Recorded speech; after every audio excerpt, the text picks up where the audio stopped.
চুমকি বাউরির কথা শুনেছেন? আসলে ওনার কথা আমরা কেউই জানতাম না, যদি না 9th মার্চে আনন্দবাজারের ফ্রন্ট পেজে ওনার কথাটা বেরোতো। চুমকি বাউরি আমাদের এই রাজ্যের বীরভূমের একদম অতি সাধারণ একটা মেয়ে, যে এখন আসাম রাইফেলসের হয়ে জম্মু কাশ্মীরে ভারত পাকিস্তান বর্ডারে কর্মরতা। এই চুমকি বাউরি আমাদের থেকে একটু অন্যরকম কোথায় জানেন? কারণ এই মেয়েটা দুবার তার নিজের বিয়ে ভেঙে দিয়েছিল পড়াশুনো করবে বলে। একদম ছোটবেলাতেই চুমকি স্বপ্ন দেখেছিল পুলিশ কিংবা আর্মিতে চাকরি করার, কিন্তু পরিবারের অর্থকষ্টে দিনমজুর বাবা চুমকিকে কম বয়সেই বিয়ে দিতে চেয়েছিল, প্রথমে 12-13 বছর বয়সেই। তখন একবার সে তার বিয়ে ভেঙে দেয়।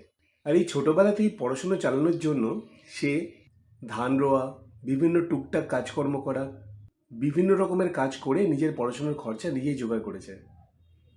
ঠিক কতটা মানসিক জোর থাকলে 12-13 বছরের বয়সী একটা মেয়ে বাইরের এতগুলো কাজ করে নিজে পড়াশোনা চালিয়ে যেতে পারে বলুন তো? ঠিক এখানেই চুমকি বাউরি আমাদের থেকে একটু আলাদা, কারণ চুমকি বাউরি মনে করে যে পরিশ্রম করলে নিজের যে কোনো স্বপ্নকেই নাকি সফল করা যায়।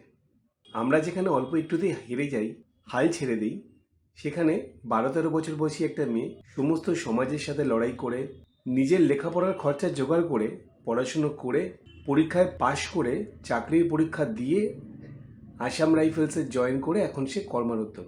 নিজের স্বপ্নের প্রতি কতটা ডেডিকেটেড হলে একজন মানুষ ঠিক এতটা পরিশ্রম করতে পারে, এতটা মানসিক জোর পায়।